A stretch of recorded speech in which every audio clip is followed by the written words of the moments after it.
छोटी वाली रानी देखें कैसी है। तो लाइन लगाए हुए हैं महाराज की नई रानी देखने के लिए कि विवाह करी लौट के आए और खुशी सबनी मनाई है।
उसी समय मैया सुनीति को मालूम हुआ कि हमारे महाराज डोले को लेकर के महलों में आ गए हैं। तो अपनी दासी को बुलाया, जवाब दिया दासी चली जाओ द्वार पर जो हमारी बहन आई है उन्हें बुला करके महलों में ले आओ। चिंता मत करो महारानी जी, जैसी आपकी आज्ञा।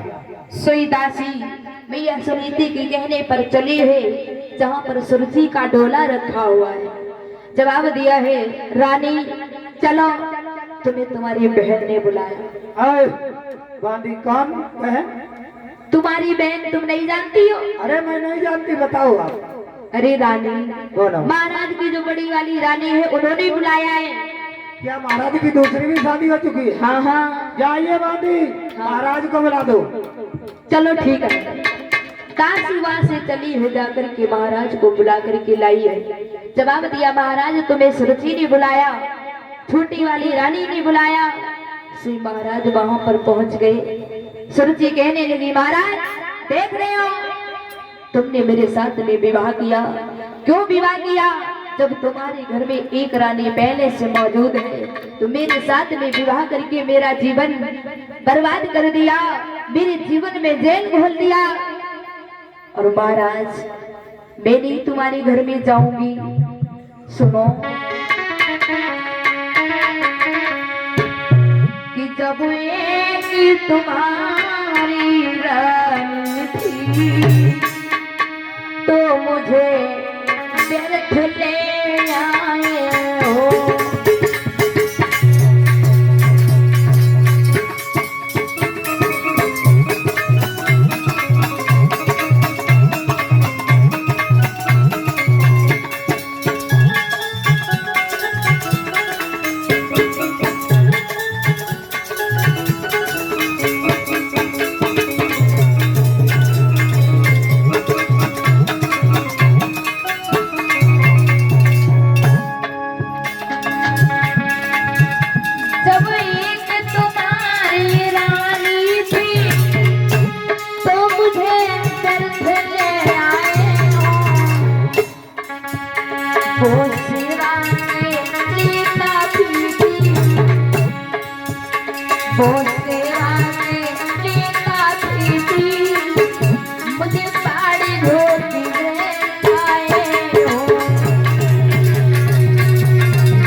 आपको मालूम होना चाहिए कि हमें सौत से कितनी घड़ा है। मैं तुम्हारे आंगन में नहीं जा सकती हूँ। मेरा जीवन बर्बाद कर दिया। मैं नहीं जाना चाहती हूँ, मेरे डोली को वापस करवा दो, और नहीं तो पहले वाली रानी को घर से बाहर निकालो, तभी मैं इस घर में कदम दूंगी। सोई महाराज उत्तान बाद में दासी को बुलाया, जवाब दिया, दासी चली जाओ, बड़ी वाली रानी को बुला करके ले आओ। भाई आए, भाई समझाए, भाई ले जाए, उन्हीं ने हमारा विवाह करवाया। सोई दासी वहां से चली है, मैया सुनीति के पास में पहुंची, जवाब दिया है, महारानी छोटी वाली रानी जो आई हुई है वो मेलों में नहीं आना चाहती है। सोई मैया सुनीति ने आरती का थाल सजाया और चल देती है सुरुचि के पास में। जैसे ही सुरुचि के पास में पहुंची, वो आरती का थाल लेकर के, और जानते हो ये परंपरा पहले से चली आ रही है। आज भी अगर घर में नई बहू आती है ना, तो सबसे पहले आरती उतारती है। माताएं बहने आज भी आरती उतारती है। जैसे सुनीति मैया आरती का थाल लेकर के पहुंची, सुरुचि ने आरती के थाल में हाथ मार दिया, तो थाल जमीन पे गिर गई और जवाब दिया है, तुम आई हो, तुम हमें लेने आई हो, तुम्हारे साथ महल में नहीं रहूंगी।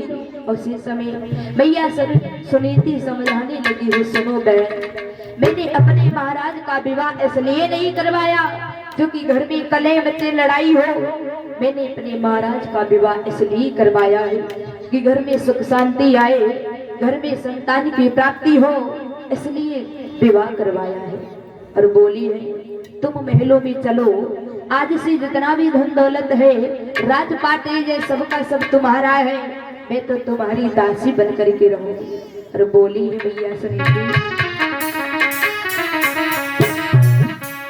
अरे चलो संभालो जा घर को, मैं तेरी दासी बन जाऊंगी।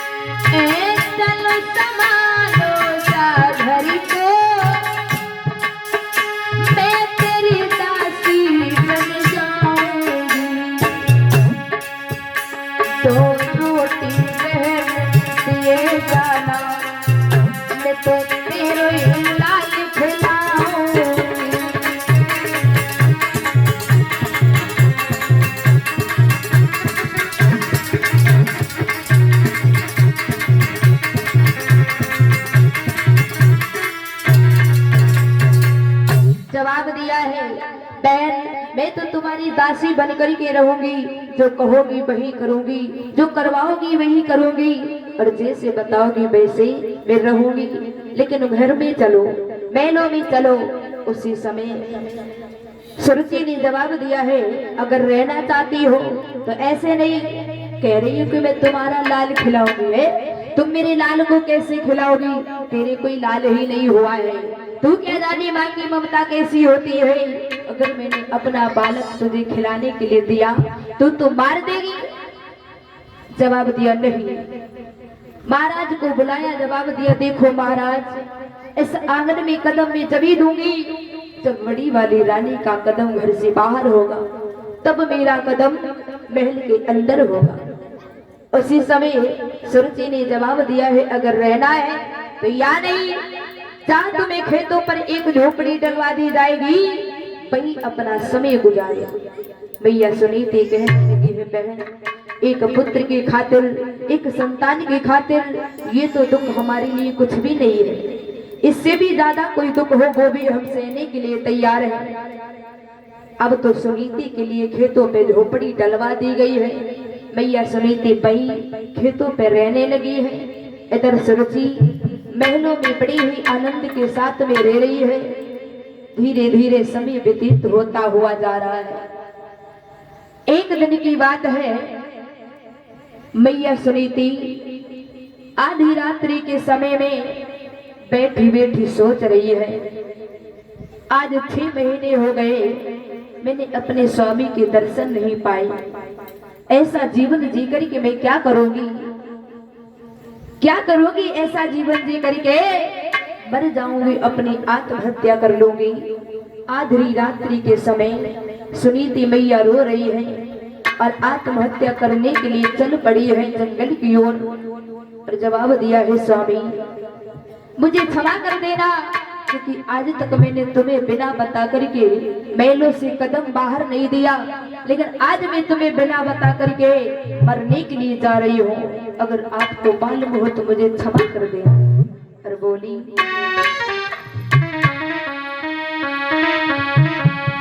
कि कोई याद पिया तेरी आई नहीं है, मैं तो जा रही हूँ, याद बना तेरी आई नहीं है, मैं तो जा रही हूँ।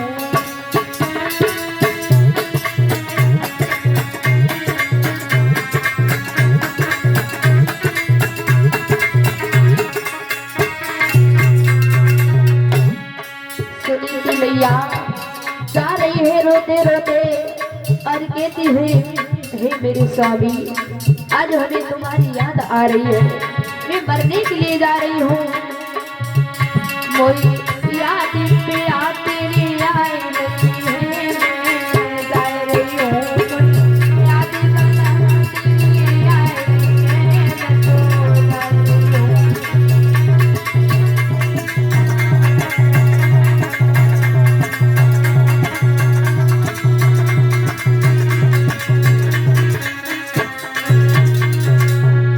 सुनीति मैया रोते हुए जा रही है मरने के लिए। तभी उसी जंगल में देवर्षि नारद आए। देवर्षि नारद ने देखा, जवाब दिया है सुनीति इतनी रात्रि में यहाँ क्यों घूम रही हो, क्या करने आई हो? जवाब दिया है संत जन मैं यहाँ पे मरने के लिए आई हूँ। बोली क्यों? बोली सुनीति सुनो संत जन, हमारे द्वारा किसी बालक का जन्म नहीं हुआ और एक पुत्र की खातिर हमें इतना दुख उठाना पड़ रहा है, तो ऐसा जीवन जीकर के मैं क्या करूंगी, नहीं रहना चाहती हूँ, मर जाऊंगी, आत्महत्या कर लूंगी। उसी समय देवर्षि नारद ने जवाब दिया है रानी पागल हो गई हो, आत्महत्या कर लोगी तो क्या कुछ मिल जाएगा? कुछ नहीं मिलेगा, वापस चली जाओ और मैं तुम्हें वचन देता हूँ तुम्हारी गोद में अवश्य पुत्र की प्राप्ति हो जाएगी, अवश्य बालक आ जाएगा। भैया सुनीति कहने लगी झूठ बोल रहे हो, हमारी गोद में बालक कहाँ से आएगा? आज 6 महीने हो गए मैंने अपने स्वामी के दर्शन नहीं पाए।